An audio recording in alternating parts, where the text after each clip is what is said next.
뉴스브리핑 제작에 도움 주신 분들입니다. 재외선거 유권자 등록 인터넷에서 하세요.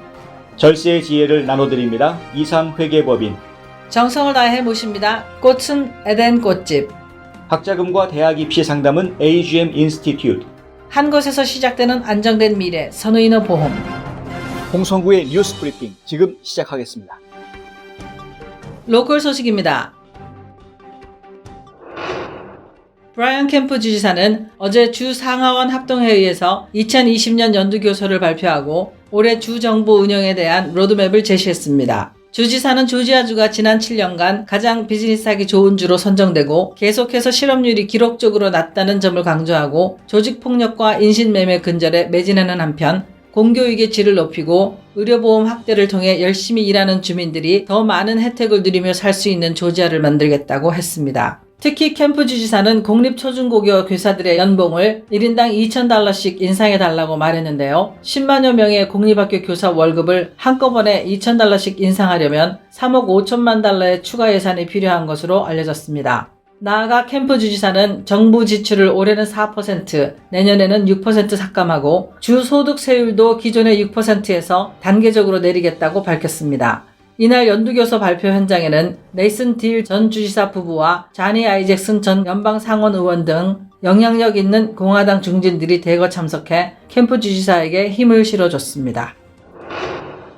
K-팝처럼 한국에서 만들어진 뮤지컬이 세계 무대에서도 성공할 수 있을까요? 어쩌면 해피엔딩이 될지도 모를 일입니다. 뮤지컬 어쩌면 해피엔딩이 영어로 다시 태어나 Maybe Happy Ending이라는 제목으로 오는 21일부터 2월 16일까지 얼라이언스 티어터에서 막을 올립니다. 머지않은 미래의 서울을 배경으로 주인에게 버려진 도우미 로봇들이 인간미 넘치는 이야기를 펼친다는 내용의 이 뮤지컬은 한국의 극작가 박천휴 씨가 대본과 가사를 쓰고 미국 출신으로 현재 한국에서 활동하고 있는 작곡가 윌 애런슨이 곡을 붙였습니다.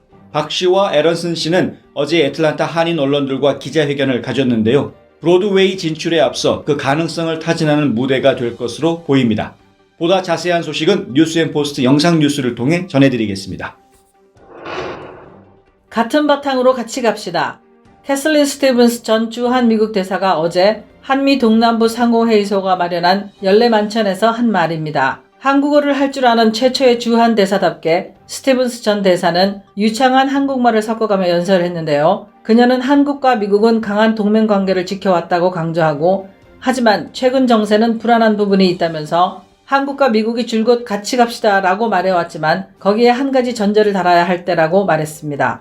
바로 같은 바탕을 가져야 한다는 것인데요. 같은 생각과 가치를 나누면서 동맹관계를 가져야 한다는 의미입니다. 한편 현재 한미경제연구소 소장을 맡고 있는 스티븐스는 트럼프 행정부가 보호무역주의를 표방하면서 미래에 대한 불확실성이 커졌다는 우려가 있지만 한미 자유무역 협상이 조기에 끝난 것은 긍정적인 부분이라며 연방정부 차원보다는 지방정부 차원의 투자와 교육이 더 실질적이고 유효하다고 했는데요. 기아자동차 조지아 공장이 그런 사례라는 것입니다. 또한 스티븐스는 북한에 대한 제재가 계속되어야 한다고 말하면서도 남북 간의 직접 교류에 대해서는 지지하는 입장이라며 다만 그것이 북한의 비핵화를 포기하는 것은 아니라고 강조했습니다.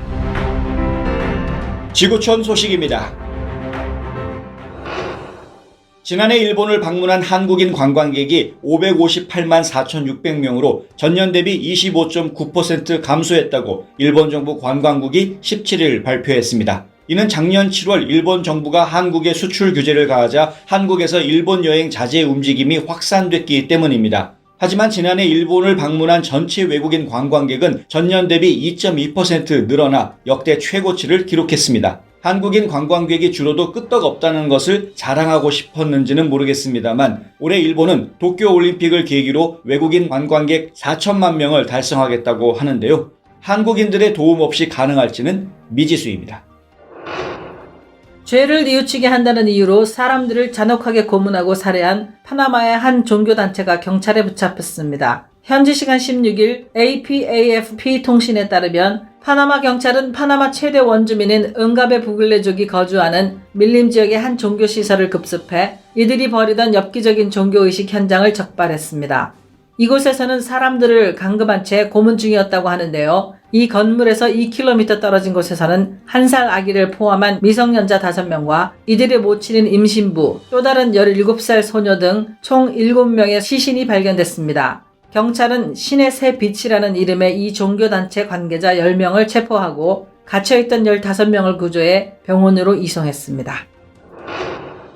인도네시아 영해 침해 혐의로 억류됐던 선박 DL 릴리호가 100일 만인 17일 오후 풀려났습니다. 이 선박은 파나마 국적의 LPG 수송선이지만 선장과 선원 9명이 한국인입니다. DL 릴리호의 선사 측과 주 인도네시아 한국 대사관은 선장이 인도네시아 해군으로부터 여권 등 관련 서류를 돌려받고 출항을 허가받았다고 밝혔습니다. DL 릴리호는 작년 10월 9일 인도네시아 빈탄섬 북동쪽 영해에 닻을 내렸다가 인도네시아 해군에 납포됐습니다. 한편 DL 릴리호는 풀려났지만 한국 국적의 벌크 화물선 CH 벨라호는 여전히 억류되어 있는데요. CH 벨라호는 지난 11일 DL 릴리호가 닻을 내렸던 지점과 거의 비슷한 곳에 닻을 내렸다가 영해 침범 혐의로 적발돼 해군기지 앞바다로 끌려갔습니다. 이 선박에는 한국인 선장과 선원 4명, 인도네시아인 선원 19명 등 총 23명이 타고 있습니다. 한국 대사관 무관과 영사는 관련 부서와 긴밀히 협조하고 있다면서 현지 해군의 방문 허가가 떨어지면 선원들을 만날 예정이라고 밝혔습니다. 한국 소식입니다.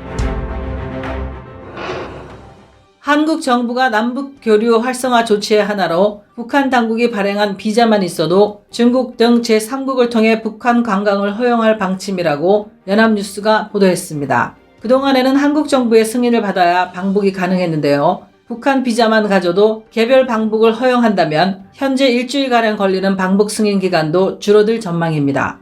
하지만 개별 북한 관광이 현실화하기 위해서는 일단 북한이 이에 호응해야 하는데요. 북한을 방문하는 한국민의 안전을 보장할 방안도 마련해야 하고 UN 제재나 한미 대북 제재 등을 지켜야 하는 등의 여러 과제들을 풀어야 하는 문제도 남아있어서 과연 개별 북한 관광이 성사될 수 있을지는 좀 더 지켜봐야 할 것 같습니다.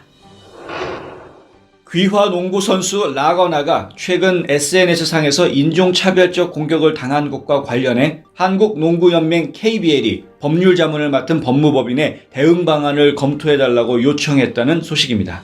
라거나는 지난 14일 자신의 인스타그램을 통해 인종차별적 욕설이 담긴 메시지를 받은 사실을 공개했는데요. 지난 2018년 체육 분야 우수 인재로 한국 국적을 취득했음에도 불구하고 너희 나라로 가라 등의 비난과 흑인과 관련한 비하 표현까지 있었습니다. 라거나뿐만 아니라 또 다른 용병 선수 브랜든 브라운도 교통사고로 죽었으면 좋겠다는 저주에 가까운 SNS 공격을 받았다고 하는데요. KBL은 법적 대응과는 별도로 각 구단들과 협의해 피해 선수 심리 상담이나 인종차별 금지 캠페인을 실시하고 경기장에서 팬들이 폭언할 경우 제재할 수 있는 현행 KBL 규정을 온라인상의 공격적 발언에까지 확장할 방안도 모색하겠다고 밝혔습니다. 39년간 아내와 2 자녀를 상습적으로 폭행한 혐의로 60대 남성이 구속돼 검찰에 넘겨졌습니다. 하루하루 지옥 같은 삶을 버티다 못한 아내가 경찰에 고소하면서 남편의 악행이 드러났는데요. 아내에 따르면 결혼 초부터 시작된 남편의 폭력이 20여 년 전 술과 인터넷 게임에 빠진 뒤로 더욱 심해졌다고 합니다. 2 자녀 역시 수시로 아버지에게 폭행당했고 아버지의 온라인 게임 머니를 벌기 위해 게임을 하느라 학교도 못 가 퇴학까지 당했다고 합니다. 결국 참다 못한 아내가 작년 11월에 남편을 고소했고 30대가 된 2 자녀는 아버지를 엄벌해달라고 탄원서를 경찰에 제출했습니다. 구속 상태로 검찰에 송치된 남편은 보강 수사를 거쳐 재판에 넘겨질 예정입니다. 2020년 1월 17일 홍성구의 뉴스 브리핑은 여기까지입니다. 시청해주셔서 감사합니다.